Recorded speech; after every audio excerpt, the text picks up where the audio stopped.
भारत पाकिस्तान के बीच सीजफायर को लेकर रतलाम में जहां एक तरफ मोदी सरकार के इस फैसले का समर्थन कर रहे हैं तो दूसरी तरफ पाकिस्तान पर भरोसा नहीं करने की भी बात कह रहे हैं।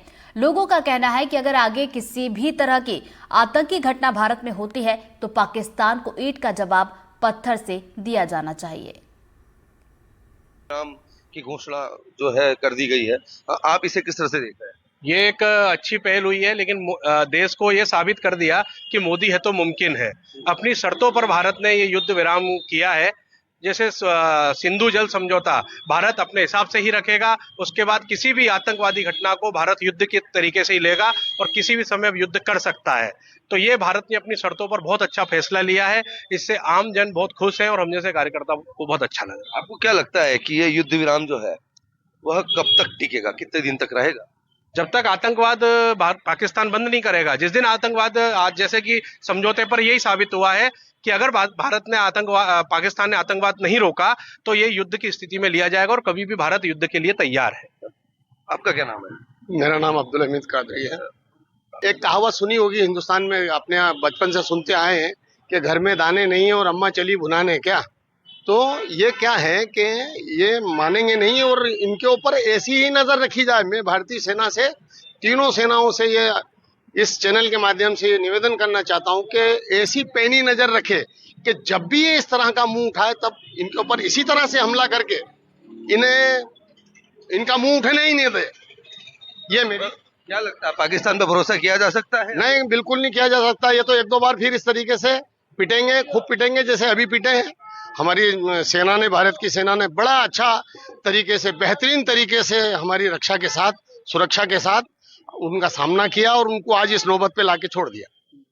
भैया, आपको क्या लगता है इस युद्ध विराम से भारत को फायदा है या नुकसान है? क्या मानते हैं? नुकसान तो नहीं हो सकता है, क्योंकि जब तक इंडियन आर्मी है जब तक तो कोई नुकसान नहीं हो सकता भारत देश को। और मैं सल्यूट है मेरा भारत देशवासियों पे और भारत की सेना पे।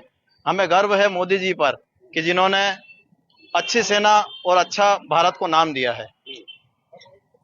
तो आप क्या कहते हैं कि जो युद्ध हुआ है, जो कश्मीर की जो बॉर्डर थी वहां जितना नुकसान हुआ है, तो उसको लेकर के फिर आप क्या कहेंगे?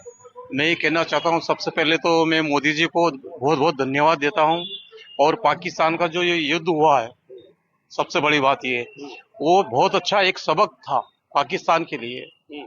और इस देश की सेना को मैं सलूट करता हूँ और मोदी जी को मैं प्रणाम करता हूँ।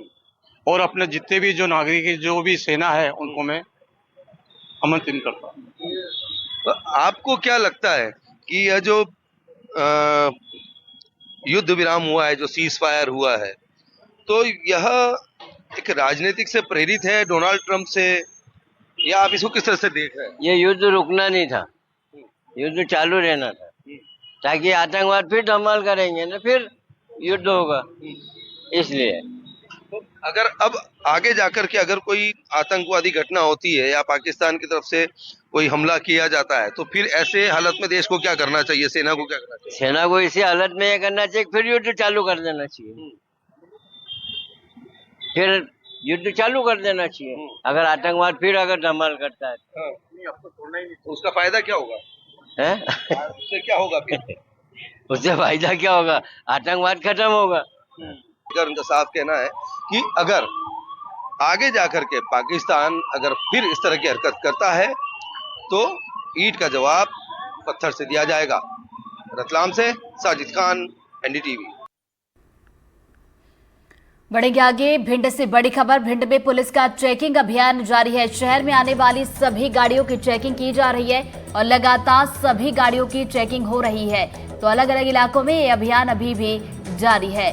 तो ये बड़ी खबर भिंड से आप तक पहुंचा रहे हैं। पुलिस की तरफ से चेकिंग अभियान किया जा रहा है और शहर में जितनी भी गाड़ियां आ रही हैं सभी गाड़ियों की चेकिंग की जा रही है और नजर रखी जा रही पुलिस की तरफ से और अलग अलग इलाकों में यह अभियान चलाया जा रहा है। बढ़ते आगे बड़वानी से बड़ी खबर। जहां खेतिया में दर्दनाक सड़क हादसा हुआ है। सड़क हादसे में 2 युवकों की मौत हो गई। सेंधवा स्टेट हाईवे पर यह पूरा